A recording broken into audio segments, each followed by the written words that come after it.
अगर आप अमेरिका में पढ़ाई करने जा रहे हैं या आपके परिवार का कोई सदस्य वहां पढ़ रहा है तो यह खबर आपके लिए बेहद ज़रूरी है। अमेरिका ने स्टूडेंट वीज़ा से जुड़े नियमों में बड़ा बदलाव किया है। इसके बाद कई अमेरिकी विश्वविद्यालयों ने भारतीय समेत अंतर्राष्ट्रीय छात्रों से कहा है कि अगर वे छुट्टियों में अपने देश आए हैं तो 15 सितंबर 2026 से पहले अमेरिका लौट जाएं। लेकिन आखिर 15 सितंबर की तारीख इतनी अहम क्यों है? नया नियम क्या है, किन छात्रों पर लागू होगा और किसे छूट मिलेगी? आइए आसान भाषा में समझते हैं। नमस्कार, मैं रिया और आप देख रहे हैं अमर उजाला।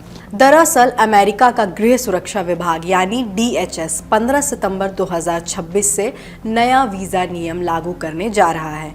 इसके तहत दशकों से लागू ड्यूरेशन ऑफ स्टेटस यानी DS व्यवस्था खत्म हो जाएगी।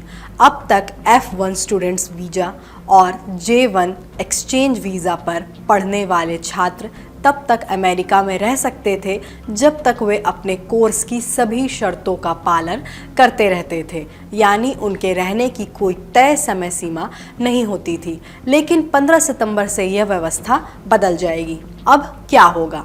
नए नियम के तहत F1 student visa, J1 exchange visa और 1 वीज़ा यानी विदेशी पत्रकारों को अमेरिका में अधिकतम 4 साल के लिए ही प्रवेश मिलेगा।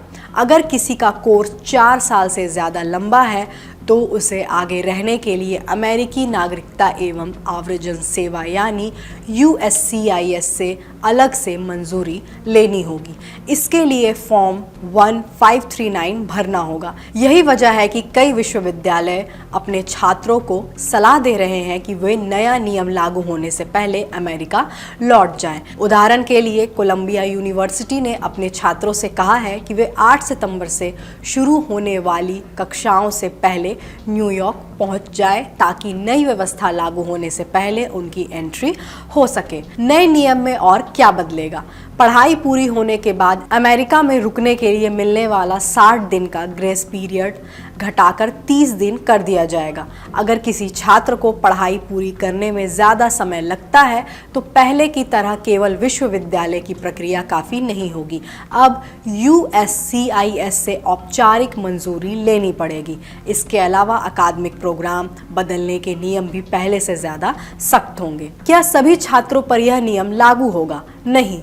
DHS के मुताबिक जो छात्र 15 सितंबर 2026 को पहले से अमेरिका में DS व्यवस्था के तहत मौजूद होंगे वे अपने I-20 फॉर्म में दर्ज कोर्स या मंजूर OPT/STEM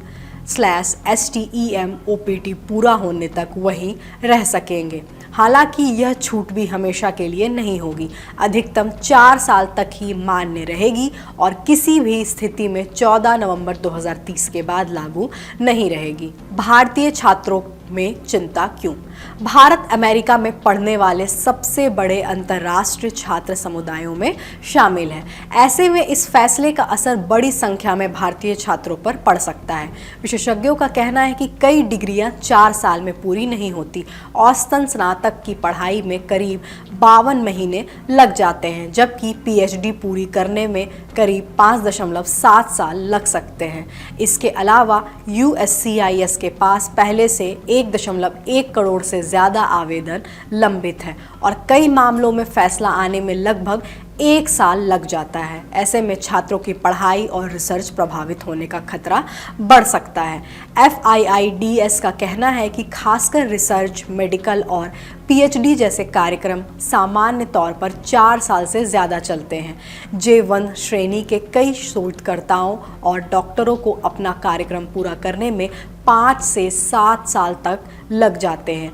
ऐसे में नए नियम से उनके सामने अतिरिक्त चुनौतियां खड़ी हो सकती हैं। कुल मिलाकर 15 सितंबर से अमेरिका की स्टूडेंट वीज़ा व्यवस्था में बड़ा बदलाव होने जा रहा है। अगर आप अमेरिका में पढ़ाई की तैयारी कर रहे हैं या पहले से वहां पढ़ रहे हैं तो अपने विश्वविद्यालयों की एडवाइजरी और नए वीज़ा नियमों को ध्यान से समझना बेहद ज़रूरी है। इस विषय की जानकारी हमारे साथी देवेश त्रिपाठी ने जुटाई है। देश दुनिया की बड़ी खबरों को आसान भाषा में समझने के लिए अमर उजाला से जुड़े रहिए। वीडियो पसंद आए तो लाइक, शेयर करें और चैनल को ज़रूर सब्सक्राइब करें।